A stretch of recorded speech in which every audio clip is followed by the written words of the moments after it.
How the heck you doing this fine day? Last week we did something a little bit different on the vlog in that I brought Shannon, well I didn't bring Shannon in, I recorded the vlog when we were at the ferry terminal on our way over to Vancouver Island for a friend's birthday. And poor Shannon got kind of, without any warning at all, was suddenly drafted to be my co-host in the vlog as I recorded it live while we were waiting. And I kind of put her on the spot. And then I asked you folks if you liked having Shannon in the vlog. And not surprisingly, you loved having her. She's got a wonderful disposition. You can see why I fell for her. So thank you for being so kind to Shan and in all the feedback we got on last week's vlog. And this week, I still don't feel... We did such a heavy job a couple of weeks ago, dealt with such heavy topics when we were dealing with the fake news stories and all of the kind of the anxiety that went into creating that piece of content, which, by the way, is now available. We've decided to post it as a blog post, so you can just go through all of the fake news content if you're interested in discovering a little more effectively how to resist fake news. But it was a bit of a journey, and it's a depressing topic to take on, to be honest, because we are so up against the challenges that the online and social world bring to bear, as well as the sophistication of the people who are trying to fool us with their fake news. So I just kind of want to, I still kind of want to coast this week in the vlog. So I hope you'll accept a slightly lighter version of the vlog again. And what I thought I'd share with you, since you seem to like Shannon so much, is our origin story, how Shannon and I met, because it's relevant in this day and age. A little over 10 years ago now, I was looking to get into another relationship, but I was still doing my TV show at the time. And I didn't really know how to go about dating again, and had all these insecurities attached to it. I've dated since just barely out of high school. I got married quite young. Decided to try online dating. And I went and signed up for a site. The site that I signed up for was Plenty of Fish. But I wouldn't post my picture in it because I was still on television in Canada at the time, and I didn't necessarily want my picture out there dating where people could recognize me.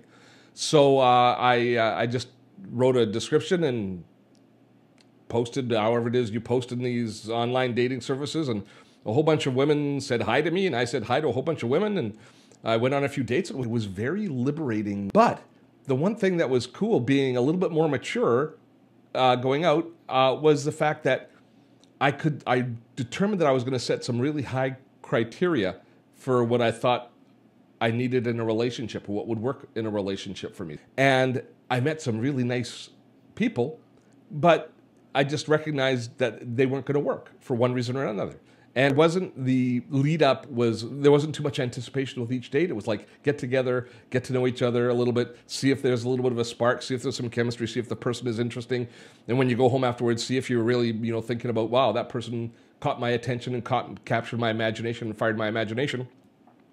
And if they didn't, it was fine. You just let them know and you moved on. And so I felt like it was really, really easy, as far as very low impact, as far as hurt feelings or any of that kind of stuff. I met some great people, and then I met Shan, and we fell in love online, etc. Well, etc. I'm kind of fast forwarding here, but it was pretty much love at first sight with us. But it was all through this online service. But bringing it to relevance for this vlog, and not just Steve's personal story, increasingly baby boomers are going into second or third or fourth or fifth or sixth relationships. I don't know. But the older generations are getting into new relationships, and they're using the online services. The biggest growth we see in Facebook is with baby boomers and Gen X. That's the growth community on Facebook. The youngest age groups are leaving Facebook dramatically. And Facebook is kind of the most benign of the social networks as far as that goes. It's the easiest to kind of get comfortable with. But I did a little bit of research before the vlog today, and going through and seeing the percentage of new relationships and the different online dating sites that are actually targeting Gen X and baby boomers in their marketing, and finding that they are the group that is using these online services the most. So it made me think, I wonder about my group. I wonder about the people that follow us here on dottotech. I wonder how many of you are doing the online dating thing. I got really curious because it worked out great for me. Obviously, you saw that I completely outpunted my coverage with Shannon. And so, I mean, I did well. Are you trying it? Is it something that, if you are, what are your stories? How's it going? And I'm going to share a story that's not safe for work. Just as a warning, it's going to be a little more edgy, but that will come in just a moment. But I'm curious. Let me know in the comments below if you have tried online dating, if it's something that you find abhorrent, or if it is something that you are curious about but just haven't had the courage to get involved in, and if you've had a horror story, I guess, without scraping scabs off of old wounds. I don't want anybody to be hurt that way, or especially if you've had success. I'd love to hear that. So here's the not safe for work story. I won't swear, but here it is. Shannon had a very good friend who met me after Shannon and I were together and said, "Wow, Steve's awesome," because I'm so awesome. I'm on a site. She happened to be on the same site as Shannon was on, that we were on, Plenty of Fish. She says, and all I get are guys emailing me pictures of their penises. And Shannon goes, "What?" And I said, "What?" And I can imagine the odd person doing something like that. Although I can't imagine it, but I can imagine it. But here she said, "No, I get regular pictures of guys' penises." And it's like, wow. We can understand why this isn't working out for you. By the way, fast forward. She met somebody. I don't think she met him online, though. But she's happily married. Everything worked out great for this friend.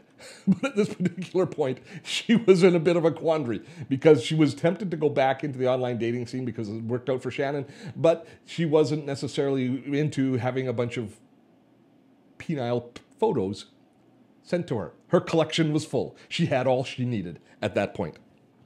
So I was curious. I said, well, let's see if we can figure this out. Do you mind if I take a look at your profile? And she goes, no. And so she fired up the notebook and opened up her profile. Now, with these sites,